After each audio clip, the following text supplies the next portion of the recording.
आइए सुनते हैं लालच की आखिरी दौड़। जहां वरदान मिला था ईश्वर से, पर इरादे थे जमीन नापने के।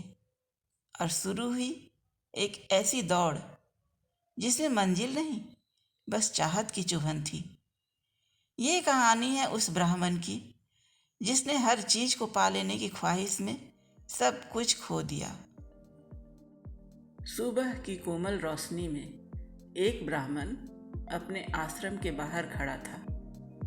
उसके शरीर पर सफेद धोती, कंधे पर जनेऊ और माथे पर चंदन का तिलक था। तेज गर्मी के बावजूद आंखों में लालच की चमक थी। और हो भी क्यों ना, भगवान स्वयं प्रकट हुए थे। कहा था, वरदान मांगो। ब्राह्मण बोला, हे प्रभु, जहां तक मैं इस भूमि को देख पा रहा हूं वो सारी जमीन मेरी हो जाए। भगवान मुस्कुराए। कल सूर्योदय से सूर्यास्त तक जितना भागोगे वो सब तुम्हारी होगी,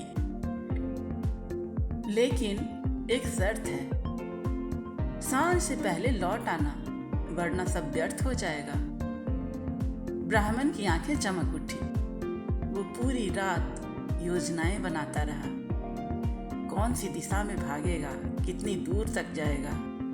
अगली सुबह जैसे ही सूर्य की पहली किरण धरती पर पड़ी, वो दौड़ पड़ा। गर्म रेत पर नंगे पांव, कंधे पर गमछा डाले, पसीने की बूंदें माथे से बहती हुई उसकी आंखों को भिगो रही थी। पर उसका ध्यान सिर्फ जमीन पर था, ज्यादा से ज्यादा जमीन। सूरज सिर पर चढ़ आया, धूप चुभने लगी, सांसें तेज हो गई, शरीर कांपने लगा, लेकिन लालच थमता नहीं। थोड़ा और, बस थोड़ा और। अब दोपहर बीत चुकी थी। वो थक चुका था, शरीर लड़खड़ा रहा था।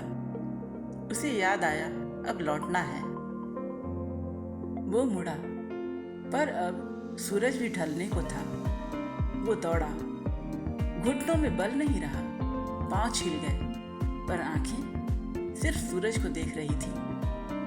लाल लाल आसमान, सूर्य अब क्षितिज छू रहा था। आखिरी क्षणों में जैसे ही वो अपनी शुरुआत की जगह तक पहुंचा, एक तेज चीख के साथ वो जमीन पर गिर पड़ा, शांत, स्थिर और समाप्त। जिस दौड़ की मंजिल लालच हो, वो अक्सर जीवन को बीच रास्ते में ही रोक देती है।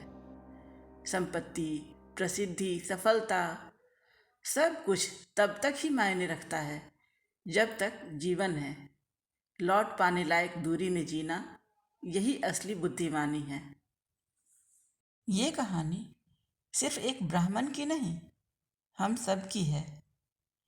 कभी ना कभी हम भी दौड़ रहे होते हैं कुछ पाने के लिए, बस लौटना याद रहना चाहिए।